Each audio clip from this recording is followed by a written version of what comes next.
How's it going, guys? So I'm going to be doing the dash ground smash. I'm also going to perfect the double jump. So the first thing I want to do is I actually want to go ahead and log on.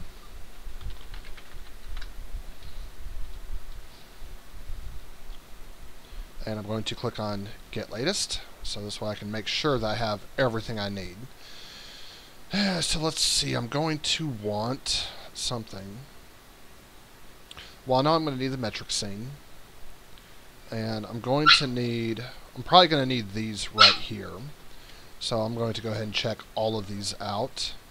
I don't know what that is. I'll have to check that out here in just a minute. I'm actually going to uncheck these two for the time being. Let's see. I'm going to want the attacks because I might be messing with those. I don't know yet. Why is player movement like that now? What is going on? Do not know. So I'm going to take this script, which is the bar HUD script. So I need to see if I can find that in here, and I don't see it.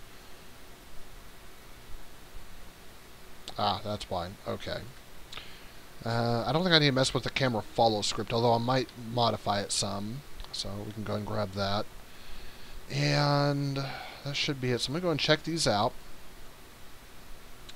And for this, I don't know why it's not the latest. So I'm going to go ahead and click on Get Latest. I'm going to do the same with this one. So now I can check this out and the player movement out.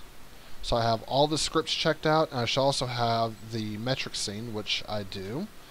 So that is good. Now I can get started. I just gotta wait for Unity to update. Update, damn it.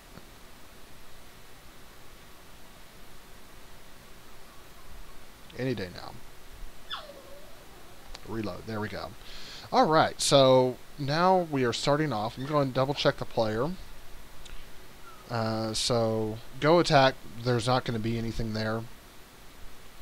Then we have attack left, attack right. So we actually have a missing game object, which is really interesting.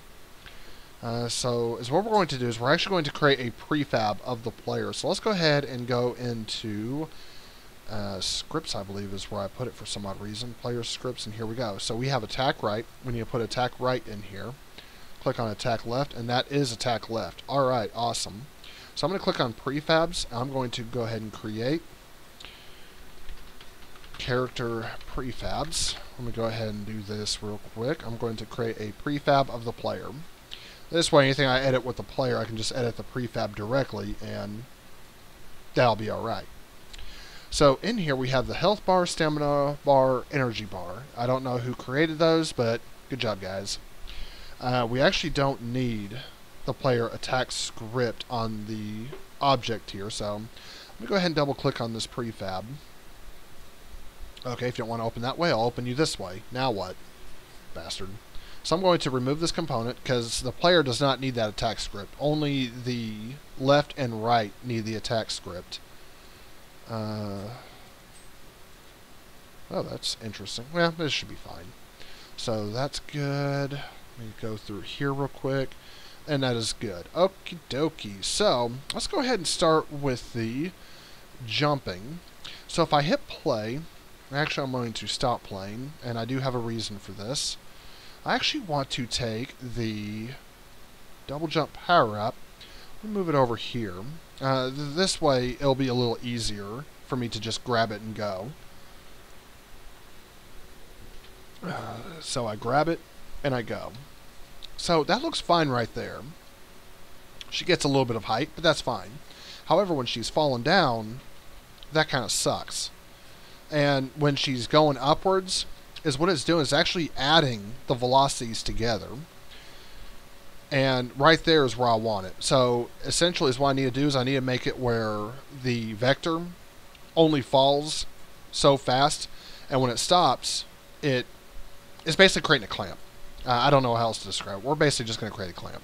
So let's go ahead and go into the player movement script. Edit script. And while that's loading, I should have the other two power-ups in here. I don't know if I do or not. So while it's loading, I'm just going to pull up Perforce. Let's see. Sprites, Miss Sprites. So we have attack sprite and we have power up, attack left, character sprites, empty bar. Oh, that's right. He says internet was down. Okay, so that's no biggie. We'll still work with this. So what we want to do is, in here, we need to do a check. No, this is for running. It is for jump. This is where we want to do a check. So if it's grounded, then we're going to do this. But if we're able to do a double jump, aha, we want to say RB2D dot velocity dot y equals 0f. And the reason why we're doing this is because this way I can get a red squiggly. Am I missing something? To velocity dot y. That should be correct. Okay, now I get to check it.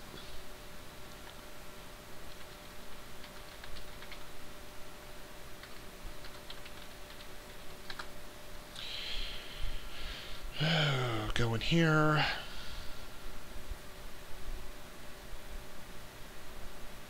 Ah, that's what it is. So I actually need to make it equal a new vector 2, and I'm going to set it to velocity.x. You bastard. You know what? Whatever. I'm just going to put this at 0, and then I'll set this to 0 and close it out there. Let's just do this as a quick test. And so then I need to specify this, and so I just need to get rid of that, and that should be fine. So this might actually have an issue. We're just going to do this as a quick test. Essentially, what should happen is she should stop moving up or down and then do the double jump.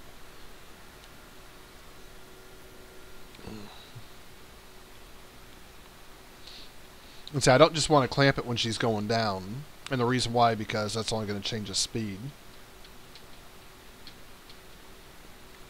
Let me get that real quick. Okay, so that one looks fine. That looks good. She's falling. There we go. And now I'm going to see if I can do it where... Oh, yeah, that's a lot better. So, as we can see, she is... Why did I do a double jump there? She's falling. Boom. Regular height. And then on top of that, we can't just do a double jump to go way up in the air. So what we're doing is we're actually zeroing out the velocity. This way we don't get any speedrunners that try to cheat our level. Pew, pew, pew, pew, pew, pew. Oh, I love doing that. I don't know why. I shouldn't like doing that so much. Okay, so here's an interesting error. We can only shoot if we are moving. If we are standing, we cannot shoot. Let's fix that. That should be pretty easy to fix. So, what we're going to do is we're going to look for our fire right here. So, we're looking for which one it is. And the thing is we're having to get the horizontal axis. And the reason why we're doing this is because of the fact that, you know, this is what specifies that, yes, we are moving, either less than x or greater than x. So, we actually need to create an else if, and this would be an else if. This is where we need the game objects. And we're actually going to say, we have these right here, which is go attack left and attack right. And this is actually going to work out really good for us. Else if, let's see, attack left, ATK, dot is, no, there we go, active in hierarchy, equals true. Then, let's see, this attack left, so we'll just paste this. And then we're actually going to copy this whole statement and paste it right there. I actually want one more space, just to make it a little easier to read, because I'm lazy. ATCK right. Now, we could actually specify to make sure that, like, if this is true and this is false, then do this. But in theory, this should work just fine.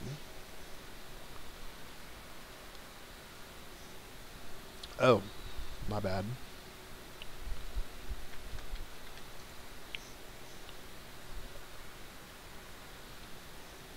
So nice that Visual Studio tells me where my screw up was. It used to be that whenever you use MonoDevelop, it didn't have that option. Okay, that is interesting. Why is it still doing attack left? Okay, that's actually rather comical. But if we go this way, attack left is... Okay, so I guess I need to switch these around.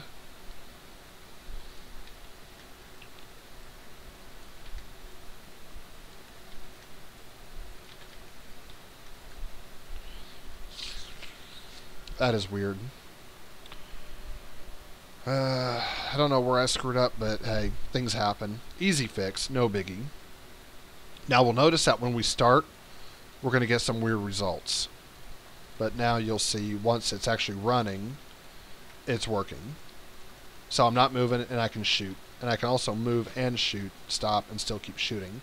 So when we start off, we need to make sure attack right is active. So we're going to actually make this inactive, and this way it's saved inside the metric scene. So let me save that. What else? Perfect the double jump. Let's see.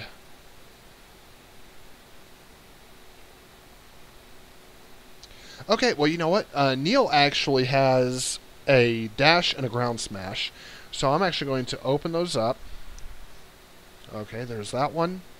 Open original. I'm going to go ahead and bring these in to the scene so you can see me doing it. Let's go into E, and then we'll come to Blue Slayer.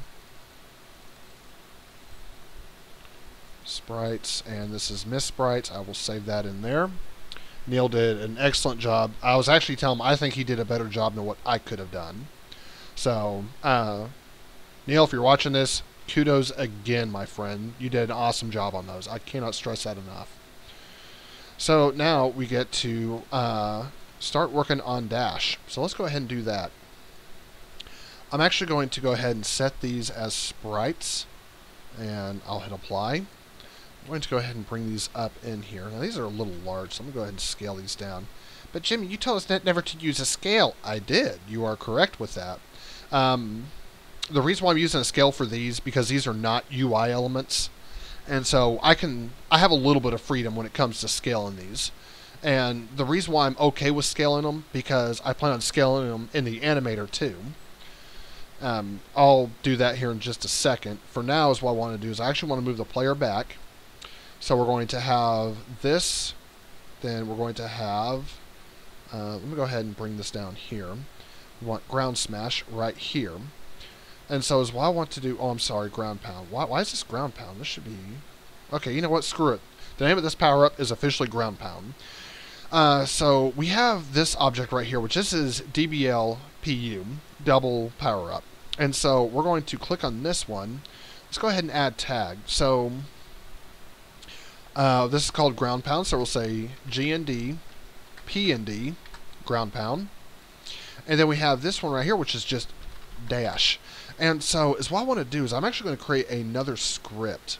This is getting out of hand. So we're going to create a new folder, and these will be called Power Up Script. Okay, we're going to create a new script called Power Up Script, because apparently I can't create a new folder, because I'm an idiot. But that's okay. We'll fix all this later. You know what? I'm going to go ahead and do it now. Folder. Power-ups. Power-up script. Get India. And we have player script. So player movement actually... Come on, Unity. Player movement actually needs to go into the player script. There we go. So we're going to go into power-ups. What?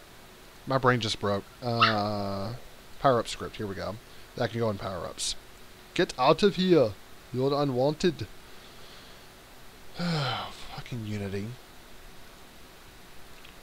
Okay, let's go into the script. So, y'all know how I feel about this. Bye-bye. And we're simply going to say on trigger enter 2D if other dot game object dot tag equals player. Then we will destroy game object. Boom. Now, the reason why I'm getting this, because this is set to collision, this actually needs to be other. You'll see that this goes away. We'll save it. We'll exit out of that. I'm actually going to put that on all three of these. The reason why, because when you collect them, let's just get rid of them. We don't need them. These aren't too important. But let's say we have something like a health container. If we have a health container, we're going to want to make sure the player can't just keep running into that to give them infinite health. I mean, come on, guys. So that's the point of having that script on here. So now we will see that when we run into them, any day now, Unity. There we go. When we run into them, they disappear. Okay, that one didn't. So the reason why these two aren't disappearing, I'm going to give you a couple of seconds. I'm going to click on this. Well, I'm going to click on this, and then this. Now, if you said, because they don't have a box collider, you are 100% correct. Box Collider 2D is trigger, hit play. I should be able to run into them now, and they should disappear. Boom, boom, boom. There we go. So those are all working. Awesome. So now is what we want to do is we want to go into player movement. It's not up there because I moved it. So we're going to come into player movement. And we're going to come down here to the on-trigger enter 2D. And my update is looking a little wild, so I'm going to minimize it. So we have ground. We have double jump power up. So now we need one for dash. And this is GRND, PND. I believe that's what I called it. And we're going to say give player dash, and this will simply be give player groundy pound. There we go.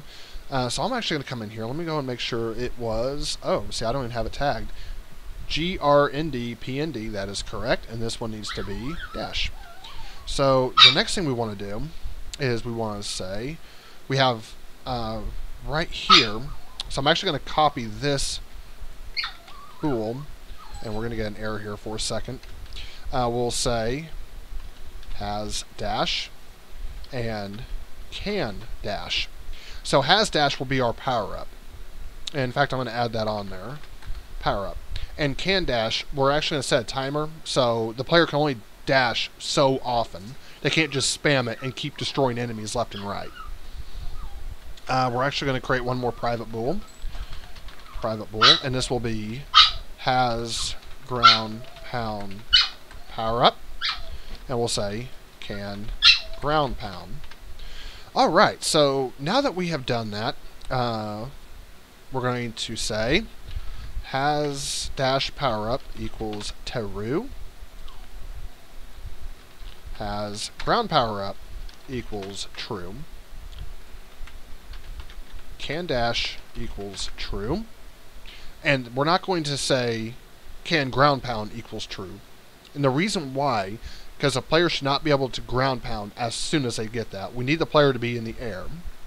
So the first thing we're going to do is we need to figure out a good button. I'm actually thinking about this. I'm thinking the right mouse button would be excellent for dash. So if we come into update, let's just minimize these. Okay, there we go. Create a couple spaces. So we're actually going to come in here and we're going to look at the project settings. So if you remember with the input manager, we have Fire 1, but we also have Fire 2. And Fire 2, as you can see, is mouse 1.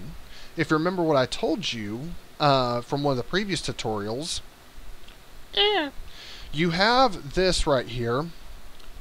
This is our mouse. It's a beautiful mouse. There, we'll even give it a cord.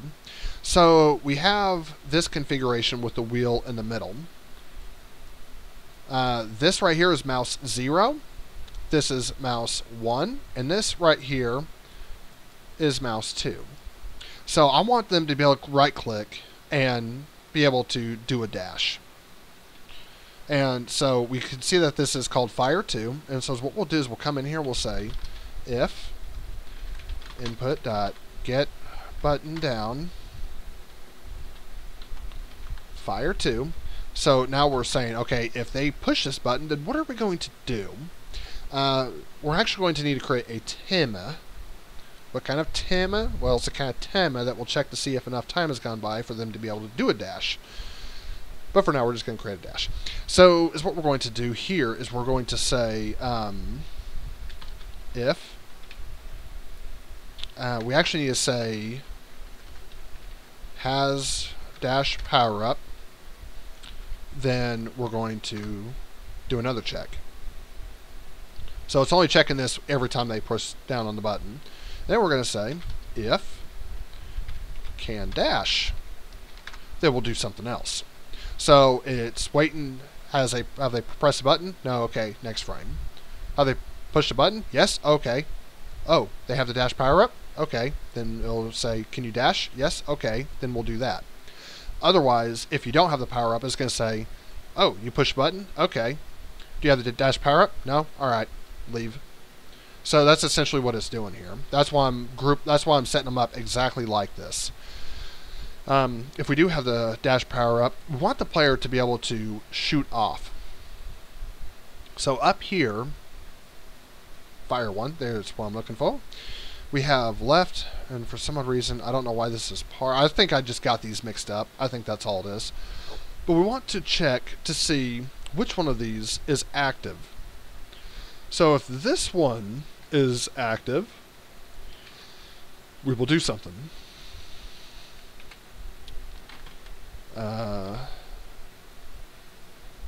Let's see, right, Control C, Control V. So we're checking to see if the left is active or if the right is active. And is what we're going to do. If the left is active, we're actually going to, let's see. We actually want to say RB2D dot add velocity. No, what was it? Add relative force. And we actually want to, no, we don't want add relative force. We just want add force. And we want to add, let's go ahead and create a new float. So that's a public float right here. This will be a public float. Dash speed. So we'll come down here wherever it's at. There we go. We want to add it to the X. Dash speed times. Well, we don't need time.delta time because it's actually going to just shoot across. We'll say 0 on that. Or wait, no, we can't do it that way. We actually need to do a transform. So we're going to say transform dot forward times dash speed, and there we go. And then this one will be, instead of forward, it'll be backward. Oh, you bastard. Okay, so we'll say forward, and, or actually we can just say negative dash speed. So that should be fine. Let's come back in here. We're going to go back onto the player, and let's go ahead, I don't know, let's go and see what happens if I give the player 10 for dash speed.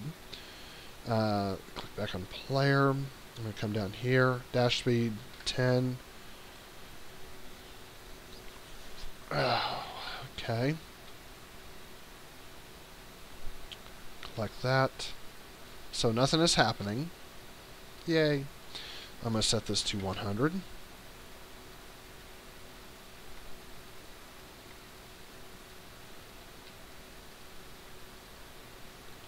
Okay, that sucks.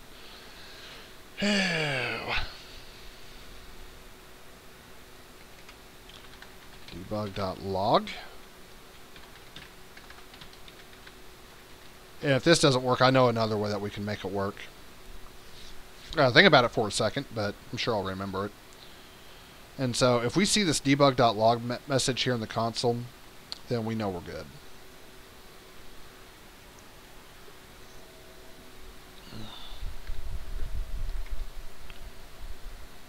Should dash. Okay. And so we are definitely getting messages down there whether I'm moving or not, so that is a plus. That is a step in the right direction. So what this is telling me Either A, we can do it with more speed. The other option we have is to check to see which way we're facing and just move the position of the player.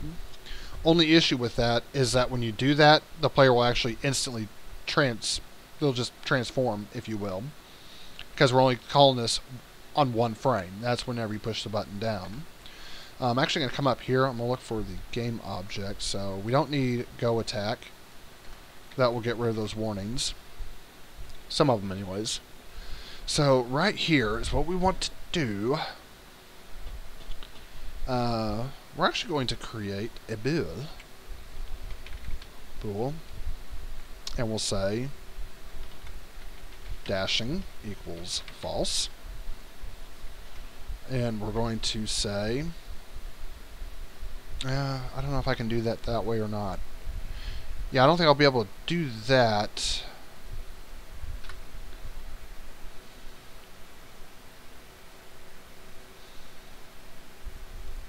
I'm trying to do this unique from my other project. So what I'm going to do is I'm actually going to say if some bool.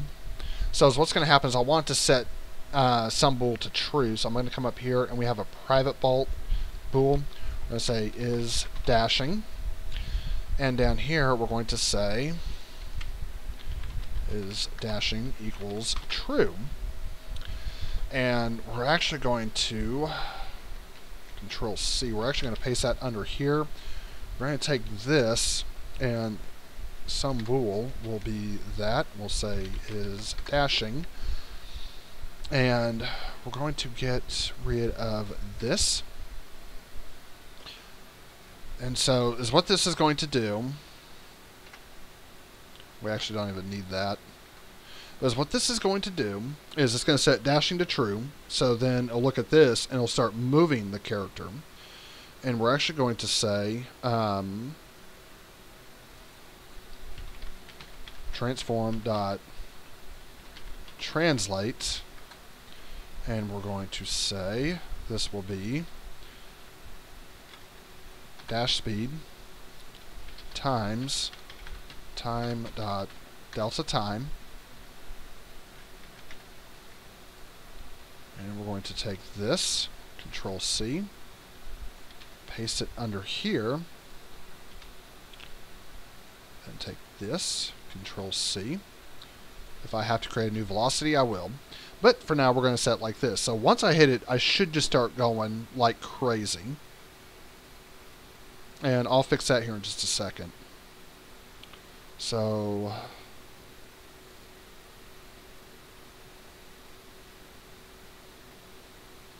yeah, we kind of do need that because it's a player vec. So that warning can kiss my ass. Okie dokie. Let's get started. Let's see what happens when I get this dash power up. So I should just take off. Hey, guess what? I screwed up again. You would think I'd get that right by now, but you know what? It just ain't going to happen tonight. So let's get rid of that. Let's get rid of that. And it'd really help if I knew my left from right.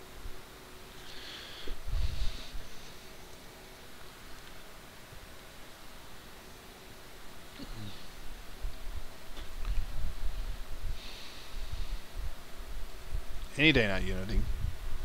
That'd be great. So I cannot dash. I'll grab that and grab that. Whee!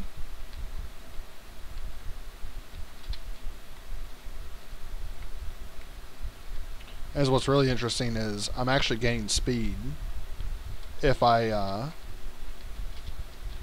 wait a minute. Okay, so we actually have an issue here. We'll fix that here in just a second. No biggie. Does a player have a... It's got box collider, which is a trigger. You right there. Move component. Add component.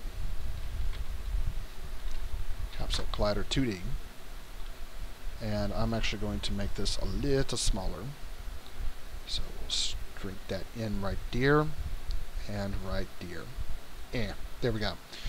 Let's go ahead and save the scene, hit play. Let me see if I can get that to do it again. I think also because I'm using dash, that's probably why. So I'm actually going to restrict myself from using that. I'll just do a regular run. Okay, so yeah, so when we use when we're using dash, that's why it's doing that. Come on, I know I can do it again.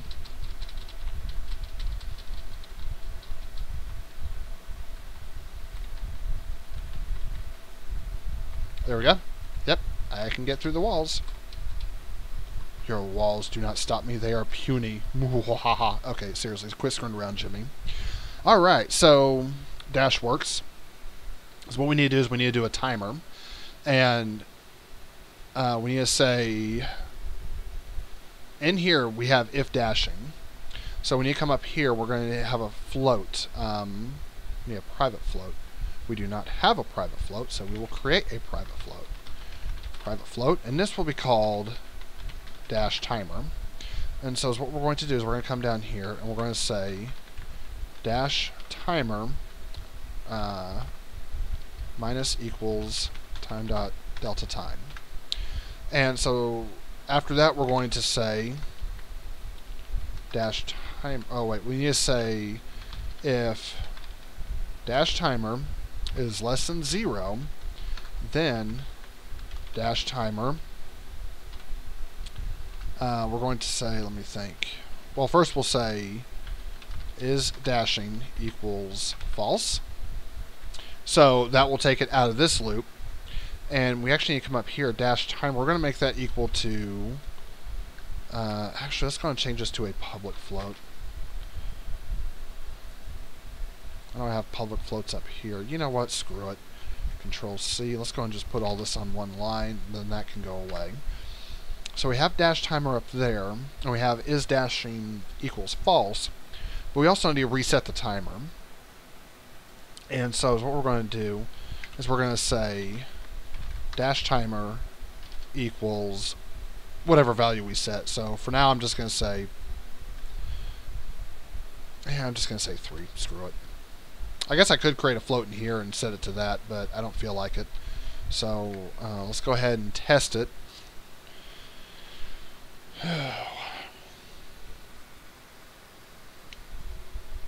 Okay, so we have dash speed is 10. Dash timer, I'm just going to set this to, I don't know, 1. So, first time should be short, second time should be about 3 seconds.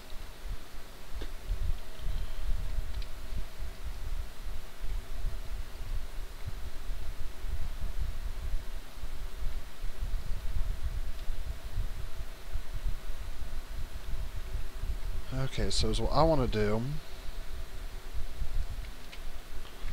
float dash timer equals, that will not work. Will not work.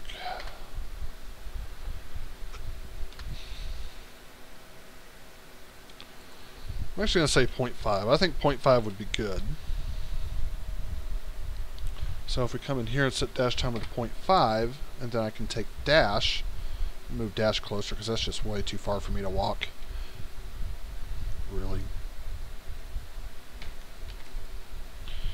I forgot to put the F after the 0.5. That's my bad, guys. Alright, so let's go ahead and make sure dash is working.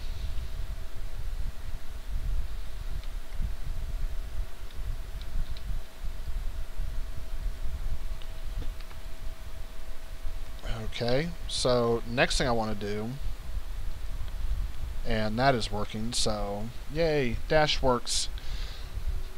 I think I need to actually crank up the speed and reduce the time, so I'm going to say 2.5. I'm going to save this in here. I'm going to click on player. I'm going to set that. So if you've been watching it this entire time and thinking to yourself, Jimmy, you haven't been doing the prefab. You've been doing it inside the scene. I'm well aware of this. One thing I want to show you guys, instead of going back into the prefab and changing all that, these little three dots over here, if you click on that, modified component, apply it to prefab player. Now, all these changes on this script that I have made are actually applied to the player itself, or to the prefab itself. So you can see that we have dash timer 0.25 and dash speed 13. If we come in here to the prefab, you'll see we have those same values, 0.25 and 13. So that's just something I wanted to show you guys real quick. So now let's go and see what this dash looks like. This should be a lot cleaner. There we go.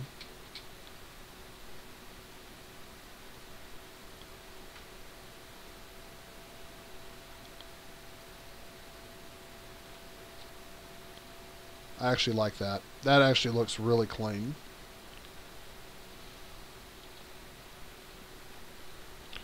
Alright, awesome. So, that's done. Let's see. Animation. We're going to do an animation. And I'm also going to, on this remove component, I'm going to say apply it to prefab a player. And for the capsule collider, I'm going to do the same thing. Apply it to prefab. Control S. So let me see what else I told Neil last night. Oh, you know what? This video is actually going on to 36 minutes. So I'm going to stop this video. I'll start the next video. I'll see y'all there.